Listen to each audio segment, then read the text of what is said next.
8월 20일 말씀으로 시작하는 아침입니다. 기도하시겠습니다. 하나님 감사합니다. 우리가 정말 주님의 진리를 따라가며 살 수 있도록 모든 거 허락하신 은혜, 그 은혜로 오늘도 살아갑니다. 아침부터 주님 앞에 말씀 가지고 나왔습니다. 오늘 깊은 은혜 주시고 진리의 말씀 깨달는 지혜 주시옵소서. 감사드렸고 예수님의 이름으로 기도드립니다. 아멘. 오늘 아침에 같이 나누실 말씀은 창세기 34장 13절로부터 24절까지입니다. 창세기 34장 13절로부터 24절입니다. 야곱의 아들들이 세겜과 그의 아버지 하몰에게 속여 대답하였으니 이는 세겜이 그 누이 디나를 더럽혔음이라. 야곱의 아들들이 그들에게 말하되 우리는 그리하지 못하겠노라. 할례 받지 아니한 사람에게 우리 누이를 줄 수 없노니 이는 우리의 수치가 됨이니라. 그런즉 이같이 하면 너희에게 허락하리라. 만일 너희 중 남자가 다 할례를 받고 우리같이 되면 우리 딸을 너희에게 주며 너의 딸을 우리가 데려오며 너희와 함께 거주하며 한 민족이 되려니와 너희가 만일 우리 말을 듣지 아니하면 할례를 받지 아니하면 우리는 곧 우리 딸을 데리고 가리라. 그들의 말을 하몰과 그의 아들 세겜이 좋게 여김으로 이 소년이 그 일 행하기를 지체하지 아니하였으니 그가 야곱의 딸을 사랑함이며 그는 그의 아버지 집에서 가장 존귀하였더라. 하몰과 그의 아들 세겜이 그들의 성읍 문에 이르러 그들의 성읍 사람들에게 말하여 이르되 이 사람들은 우리와 친목하고 이 땅은 넓어 그들을 용납할 만하니 그들이 여기서 거주하며 매매하게 하고 우리가 그들의 딸들을 아내로 데려오고 우리 딸들도 그들에게 주자. 그러나 우리 중에 모든 남자가 그들이 할례를 받음 같이 할례를 받아야 그 사람들이 우리와 함께 거주하며 한 민족 되기를 허락한 것이라. 그러면 그들의 가축과 재산과 그들의 모든 짐승이 우리의 소유가 되지 않겠느냐.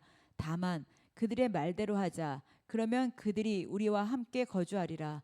성문으로 출입하는 모든 자가 하몰과 그의 아들 세겜의 말을 듣고 성문으로 출입하는 그 모든 남자가 할례를 받았느니라. 아멘. 오늘은 제목이 진리와 정의를 따르라입니다. 처음에는 이 말씀의 시작이 좀 분노에서 시작됐죠. 왜냐하면 이제 세겜이 디나를 욕보였잖아요.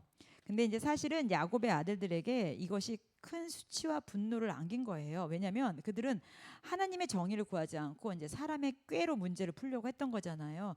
근데 이제 그 꾀는 바로 할례를 조건으로 한 결혼 제안이었어요. 그리고 이제 여기 16절에서 17절을 보면은 그들은 너의 모든 할례를 받으면 통혼하겠다라고 말하잖아요. 근데 이제 하지만 거부하면 디나를 데리고 떠나겠다라고 경고해요. 이는 이제 복수의 빌미를 만들기 위하여 어떻게 보면 계산된 조건이었어요. 그런데 이제 여기 어떻습니까? 세겜과 하몰의 반응이 이제 세겜은 디나를 사랑하여서 주저없이 그 제안을 받아들입니다. 그는 이제 사회적 신분이 높았지만 자신의 욕망을 이루기 위한 모든 조건을 다 수용합니다.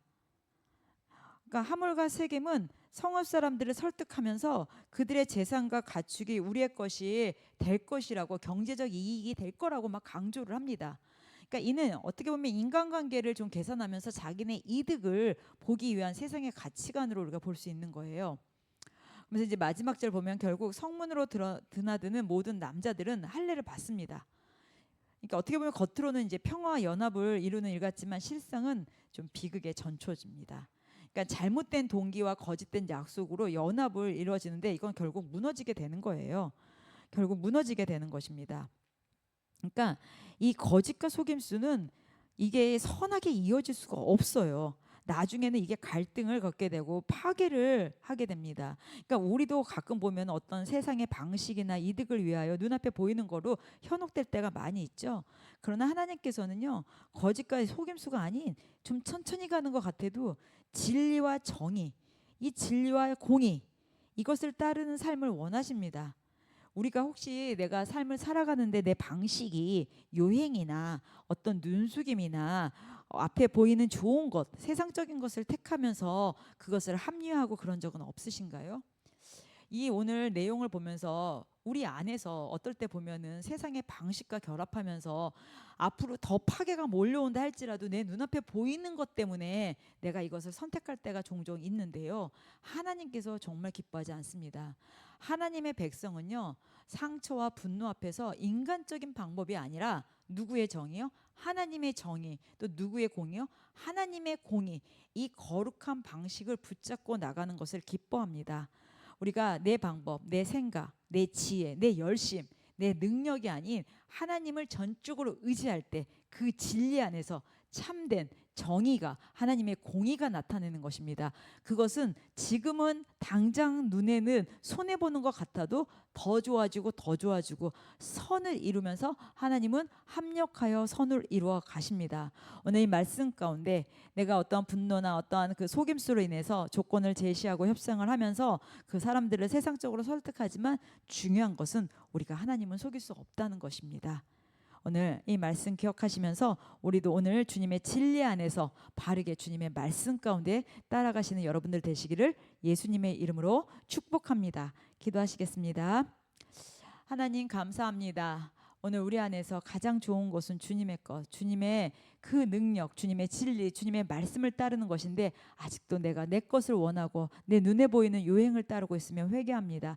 이제는 거짓과 속임수가 아닌 오직 주님의 진리를 따라가는 아버지 깨어있는 자 되게 하여 주시옵소서.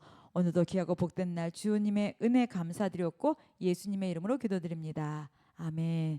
오늘도 주님 안에서 그 진리의 말씀 가운데 승리하시는 날 되시기를 예수님의 이름으로 축복합니다. 기도하시겠습니다.